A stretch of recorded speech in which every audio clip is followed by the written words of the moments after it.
They say time heals all wounds, but what they don't tell you is how deep those wounds go when the person who swore to love you walks out on you and your babies like you meant nothing. I was washing bottles at a AM with a crying newborn strapped to my chest when I found out my husband was in Bali with her, the woman he called his real love. Let me back up a little. My name is Kiara.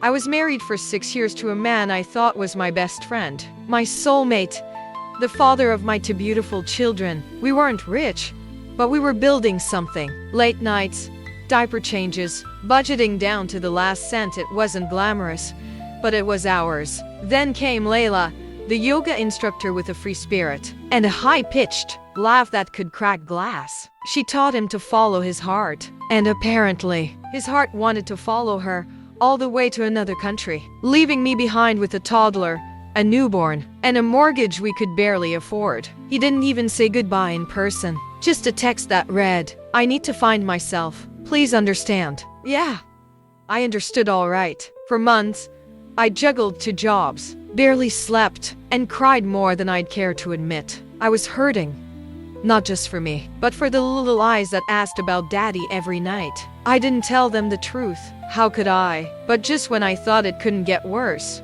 it did. He emailed me, out of nowhere, said he needed my help.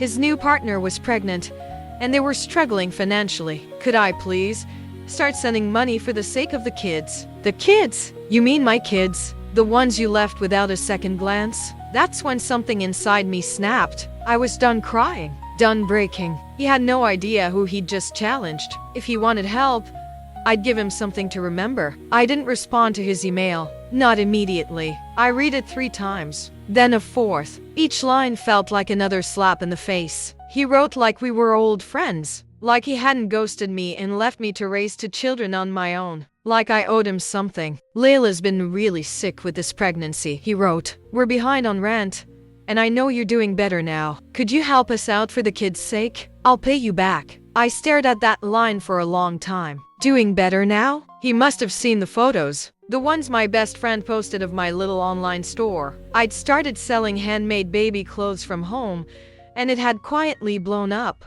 Celeb moms were tagging me. Orders were piling in. I wasn't rich, but I was stable for the first time in years. And now he thought that made me his personal ATM? I finally wrote back 1 sentence. "Send me your address." He responded within minutes, grateful, friendly, clueless. What he didn't know was that I wasn't sending him a check.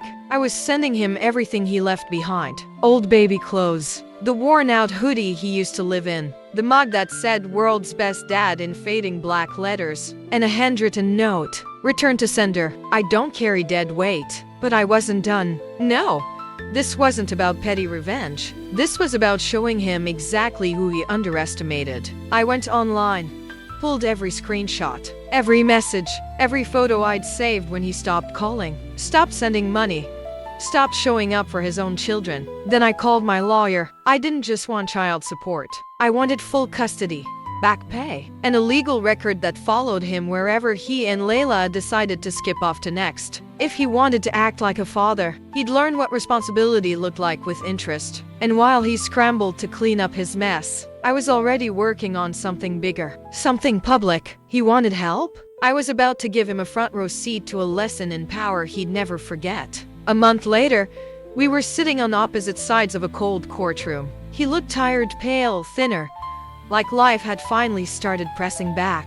Layla wasn't with him. I didn't ask why. He glanced at me when I walked in, holding our toddler's hand and balancing a folder of documents in my other arm. His eyes searched mine, maybe for some softness, some memory of the woman who once forgave too easily. But that version of me was gone. My lawyer laid out everything. Missed child support, 0 communication, the abandonment, screenshots of him sipping margaritas in Bali while I was in and out of emergency rooms with our youngest. I documented everything not because I'd planned to use it, but because when someone breaks you, you keep receipts. His lawyer tried to play the sympathy card. He's trying to rebuild. He made a mistake, but he's willing to do the right thing now. The judge raised an eyebrow. Now. Then he turned to me. "Miss Lewis, what exactly are you requesting?" I took a deep breath. My voice didn't shake. full custody, immediate garnishment of wages for child support back pay, and a formal restriction on unsupervised visitation until he proves he's stable enough to be a father. He looked stunned, like he thought I'd ask for less, like I still loved him. The judge nodded.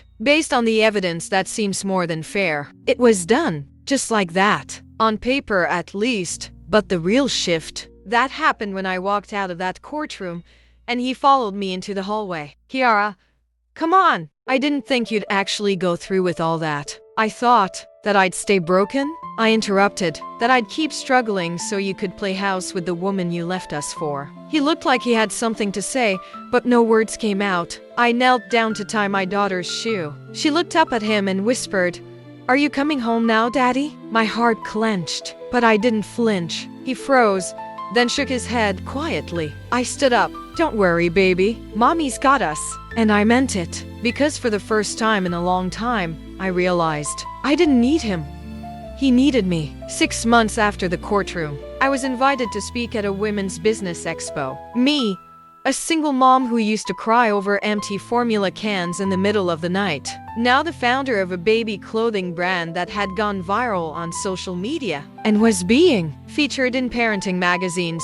I stepped onto that stage in heels I bought with my own money, wearing confidence like it was stitched into my skin. And guess who was in the audience? Layla, alone. I didn't see him at first, but after my speech about rebuilding, about motherhood, about turning heartbreak into purpose, someone tapped me on the shoulder backstage. "Kiara." It was him. He looked like a ghost of the man I used to love. Hollow eyes, cheap shirt, no sparkle, and not a single trace of the arrogance he once wore like cologne. "Layla left," he said, "took the baby and moved back to her parents' place. Said I was too bitter, that I was obsessed with you." I raised an eyebrow. "Obsessed with me?" He nodded slowly. "She said I keep comparing her to you, that I talk about how strong you are, how you just figured it out." I didn't say anything. I didn't need to. I made a mistake, Kiara. I smiled, not bitterly, not to hurt him, just peacefully. "No, you made a choice, and now you're living with it." He blinked fast,